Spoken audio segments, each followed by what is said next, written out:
I remember the day my family moved into our new house. It seemed like the perfect neighborhood, with well-manicured lawns and friendly neighbors. Little did I know that our lives were about to take a chilling turn. As we moved in, our next-door neighbor immediately caught my attention. Tall and thin, he had a perpetually stern expression etched onto his face. His eyes, hidden behind thick glasses, seemed to bore into your very soul. I often watched him from my bedroom window as he went about his daily routine, meticulously tending to his garden with an intensity that bordered on obsession. Not too long after we moved in, I found out about the disturbing rumors circulating among the neighborhood. Some claimed to have seen strange figures coming and going from my neighbor's house at odd hours of the night. Others talked about his dark past, a secret he guarded fiercely. Intrigued and filled with an insatiable curiosity, I couldn't help but investigate further.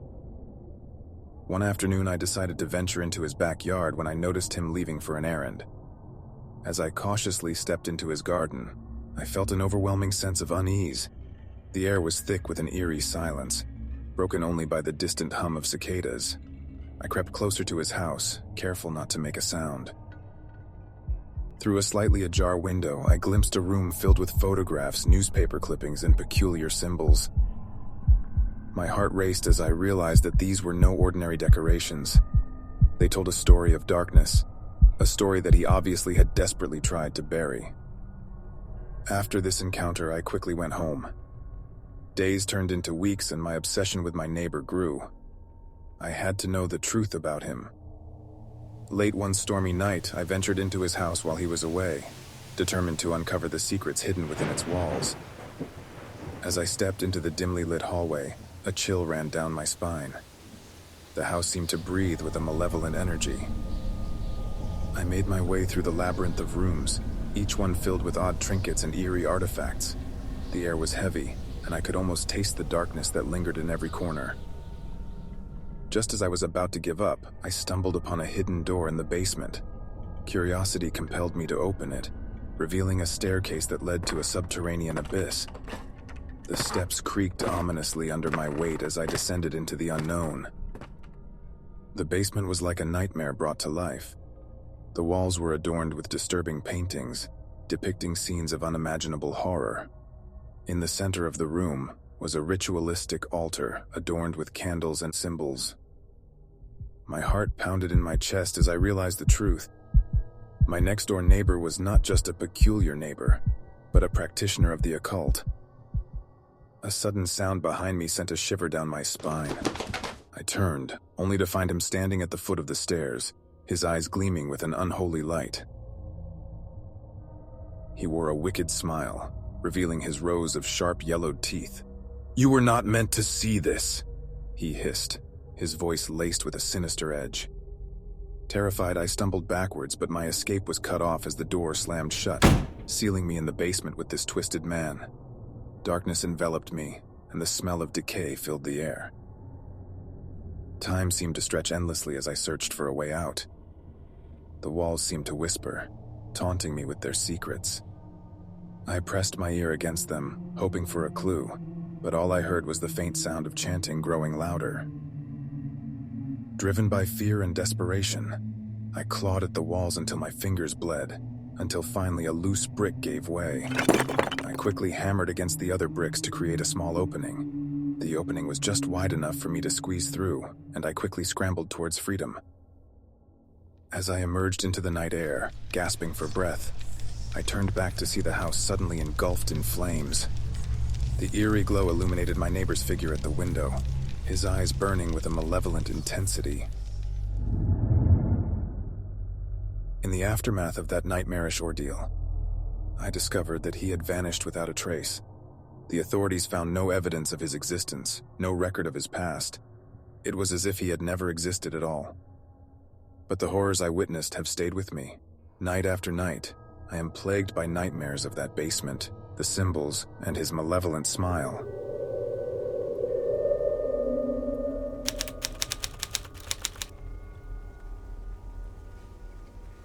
Moving into our new home was meant to be a fresh start for my family. But from the moment we arrived, I had an unsettling feeling in my gut. Our new neighbor, I will call him Mr. Thompson, appeared harmless at first glance, but there was something about his piercing gaze that sent a chill down my spine. As weeks turned into months, strange occurrences began to unfold. I would often catch glimpses of Mr. Thompson watching our house from his bedroom window, his eyes fixed upon us with an intense, unwavering focus. Whether it was day or night, rain or shine, his vigilance never wavered. One evening, curiosity got the better of me, and I decided to investigate our peculiar neighbor next door. Under the cover of darkness, I sneaked into his backyard, careful not to draw any attention. Peering through his windows, I was met with a shocking sight. His walls were adorned with photographs of my family, meticulously arranged and connected with red strings. It was a web of obsession, each image marked with handwritten notes and dates. My heart raced as I realized the extent of his fixation. Next day, determined to confront Mr. Thompson and putting an end to this unsettling charade, I knocked on his front door. He greeted me with a smile that sent shivers down my spine. In a voice tinged with sinister glee, he said, "Welcome. I've been waiting for you." He proceeded to recount intimate details about my life, secrets that I had never shared with anyone. Fear gripped my heart as I realized that his obsession extended far beyond mere surveillance. I had the feeling I was caught in the clutches of a predator, a neighbor who had literally become a deranged stalker. In a desperate attempt to free myself from Mr. Thompson's grasp, I immediately sprinted back to my house, my mind racing with fear and adrenaline. The sense of being constantly watched grew stronger, as if his eyes followed my every move. Shivering in fear, I called my parents and the police. With the help of the authorities, we exposed Mr. Thompson's disturbing actions. He was arrested, and the evidence of his twisted obsession was brought to light. The neighborhood breathed a collective sigh of relief, but the terror he instilled in me still lingered. Though Mr. Thompson was gone, his presence continued to haunt my every thought. I couldn't help but question if there were others like him, lurking behind seemingly ordinary facades, waiting to prey on unsuspecting victims.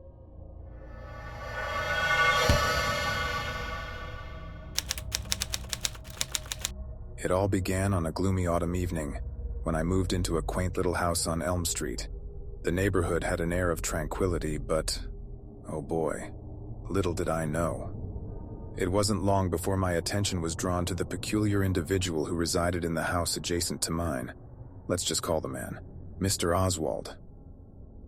From the moment I set eyes on him, a chill washed over me. He was tall, his thin frame shrouded in darkness, and his eyes seemed to hold a glimmer of malevolence. His countenance was gaunt, and his unkempt hair and disheveled appearance only added to the air of mystery that surrounded him. There was something undeniably unsettling about him. As days turned into weeks, my unease grew. Strange noises emanated from his home at odd hours of the night, whispers, creaking floorboards, and even an occasional blood-curdling scream. It was as if the walls themselves trembled with the weight of his secrets. I couldn't help but wonder what macabre activities took place behind these closed doors. I attempted to dismiss my mounting suspicions, convincing myself that my overactive imagination was to blame. But then came the night that shattered any remnants of skepticism I held. It was a moonless night, the wind whispering through the trees like an omen.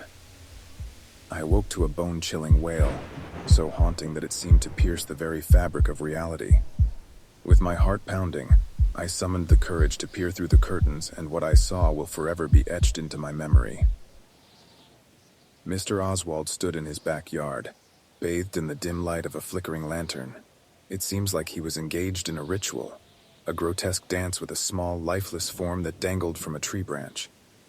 As I watched more closely, I could see that it was a doll, crudely fashioned and adorned with scraps of fabric and probably human hair. My mind reeled in terror, unable to comprehend the depths of his depravity. As days turned into nights, the enigma surrounding Mr. Oswald deepened.